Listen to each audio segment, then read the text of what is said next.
Assalamualaikum warahmatullahi wabarakatuh. Kita hari ini akan membahas mengenai bab 4 pelajaran PKLH, menyayangi lingkungan. Ada banyak barang di sekitar kita yang bisa dimanfaatkan menjadi alat kebersihan untuk melakukan usaha menyayangi lingkungan.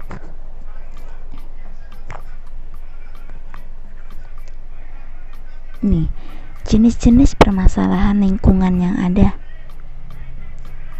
Di Indonesia banyak sekali terjadi bencana seperti banjir, longsor, kebakaran hutan, dan lainnya. Semua itu terjadi karena masalah lingkungan. Masalah lingkungan itu pun timbul akibat dari ulah manusia yang tidak menjaga dan menyayangi lingkungan tempat tinggalnya.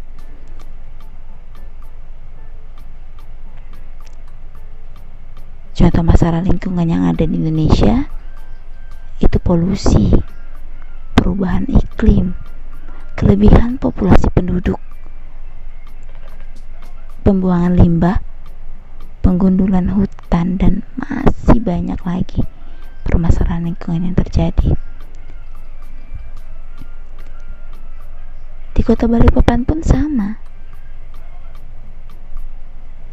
Ada beberapa permasalahan lingkungan, diantaranya banjir, yang disebabkan oleh beberapa penduduk yang tidak bertanggung jawab, sehingga menyebabkan kurangnya keseimbangan alam dan hutan yang kehilangan fungsinya sebagai penyerap air.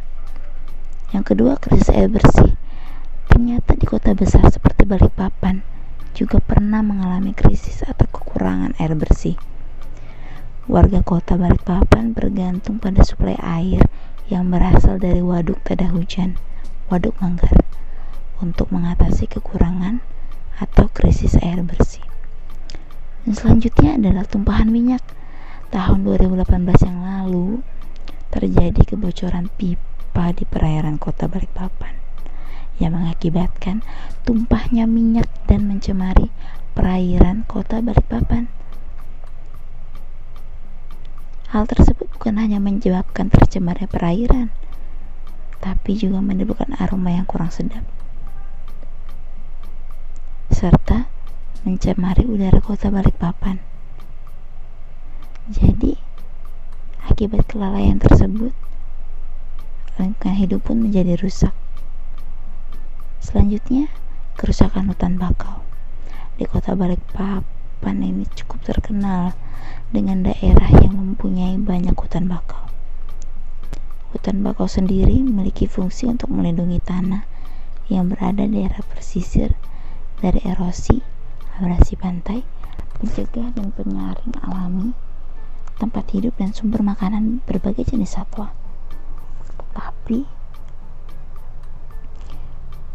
banyak ditemui sampah plastik dan sampah-sampah lainnya, sehingga hutan bakau pun rusak. Kita harus mengatasi permasalahan lingkungan tersebut, sehingga kerugian yang ditimbulkannya pun bisa berkurang. Nah, gimana caranya? Kita bisa melakukan beberapa hal. Di antaranya, menerapkan penggunaan teknologi yang ramah lingkungan.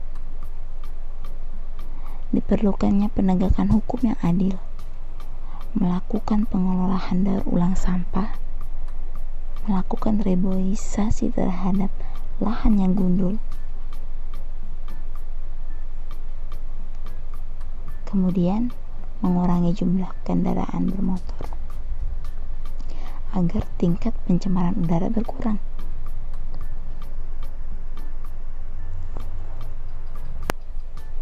Lingkungan sendiri terdiri dari komponen abiotik dan biotik.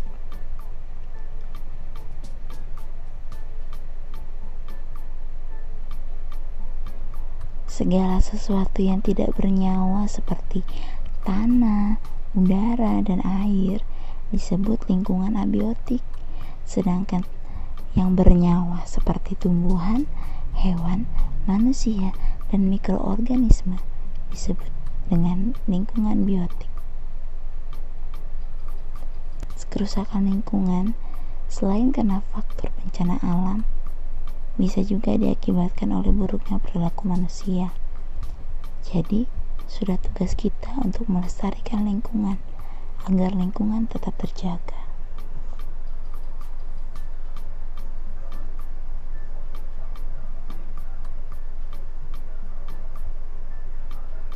Lingkungan merupakan tempat di mana makhluk hidup tinggal, baik hewan, tumbuhan, dan juga kita sebagai manusia. Pastinya setiap manusia menginginkan lingkungan tempat tinggalnya bersih, indah,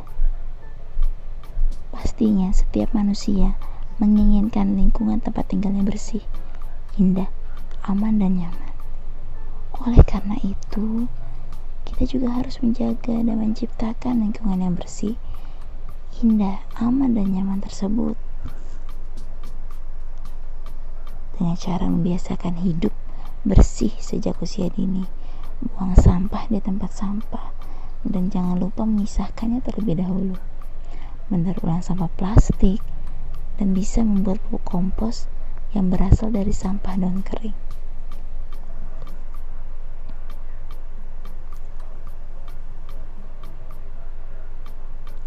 Yuk, kita mulai menciptakan lingkungan yang bersih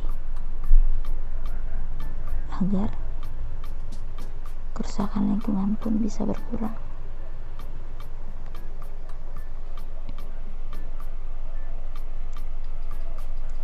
Nah, sebagai bahan praktek, buatlah video kegiatan kalian sedang membersihkan halaman rumah, membersihkan dalam rumah, atau menyiram tanaman. Yuk, kita mulai menciptakan lingkungan yang bersih. Sekian untuk hari ini. Wassalamualaikum warahmatullahi wabarakatuh.